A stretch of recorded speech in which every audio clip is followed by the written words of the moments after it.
John Lloyd Stephens, el padre de la arqueología maya y el elegante saqueador del siglo XIX. En lo profundo de la selva mesoamericana, bajo raíces retorcidas y ecos olvidados, yacen ciudades que alguna vez brillaron con el esplendor de un imperio enigmático.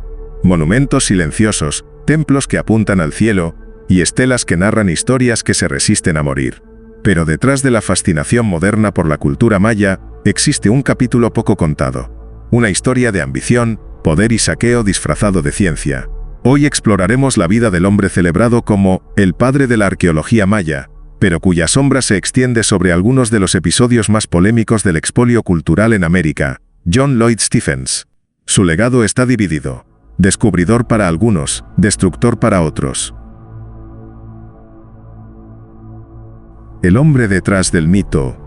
John Lloyd Stephens nació en 1805, en Nueva Jersey, con la apariencia perfecta del explorador victoriano.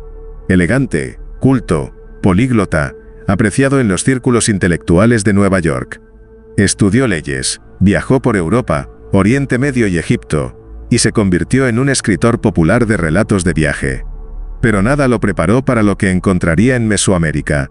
En 1839, el gobernante de Centroamérica lo nombró diplomático viajero. Lo que parecía una misión administrativa se transformaría en una obsesión vital: explorar las ruinas mayas que apenas se intuían bajo espesuras impenetrables. Stephens no viajaba solo. Su compañero y cómplice intelectual era el dibujante inglés Frederick Catherwood, un artista brillante que captaría cada templo con precisión milimétrica. Juntos formarían una dupla que cambiaría para siempre la historia de la arqueología, y también del saqueo. El viaje al corazón de lo desconocido. En 1839, Stephens llegó a Copán, en Honduras. Imagina la escena. Una ciudad perdida en la selva, cubierta por árboles de raíces monumentales. Monos aulladores rugiendo entre las sombras. Mosquitos y humedad que hacía imposible respirar. Y allí, entre bruma y hojas, columnas de piedra talladas con rostros divinos. Stephens quedó fascinado. Y esa fascinación dio paso a algo más profundo. Una convicción de que esas ruinas debían ser rescatadas por él. En su diario escribió que las ruinas estaban descuidadas por sus propietarios naturales. Una frase que sintetiza la mentalidad colonialista de la época. Si las culturas indígenas no las protegían a los ojos europeos, entonces eran de quien las pudiera tomar. El intento de comprar una ciudad entera. En Copán, Stephens hizo algo que hoy sería impensable. Intentó comprar toda la ciudad maya completa. Pagó $50 a un terrateniente local que decía ser dueño del terreno. No buscaba simplemente estudiar. Quería desmontar Copán piedra por piedra, enviarla en barcos hacia Nueva York y reconstruirla como un parque arqueológico privado. Un Egipto americano, pero propiedad de él. Las dificultades logísticas, selva impenetrable, falta de carreteras, inestabilidad política, lo detuvieron. Pero la intención quedó escrita palabra por palabra en sus diarios. La etapa mexicana. Tras Copán, Stephens puso su mirada en México. Chiapas, Yucatán y Tabasco se convertirían en su territorio de cacería.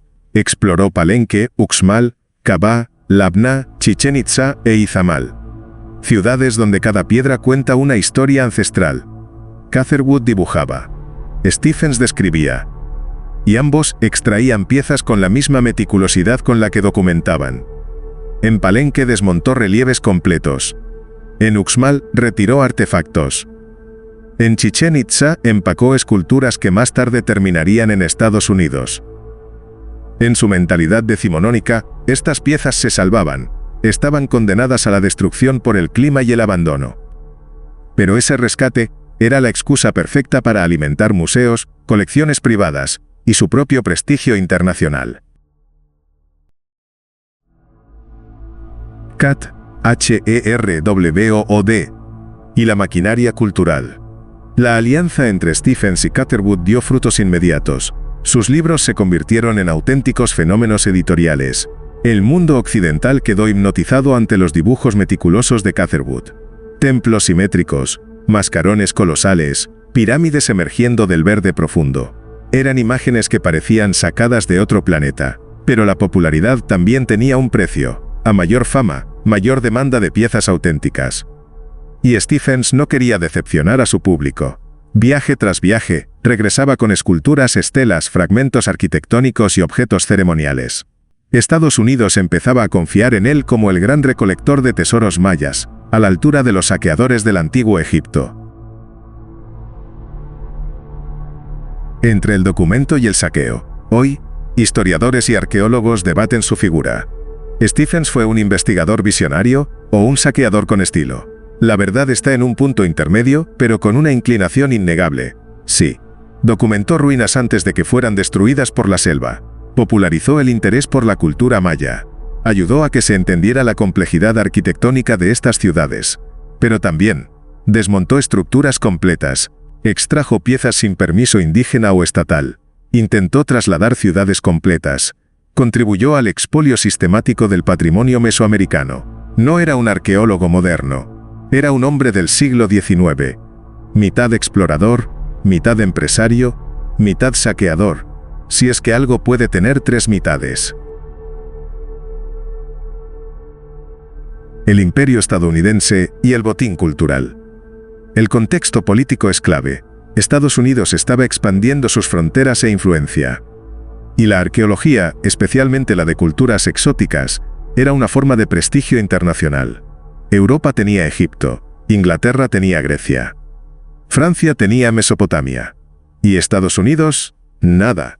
Stephens vio una oportunidad nacionalista. Los mayas podían convertirse en el Egipto de su país. Y esa visión justificaba cualquier acción, incluido el saqueo, porque se revestía de grandeza cultural. Mientras tanto, los pueblos indígenas eran silenciados.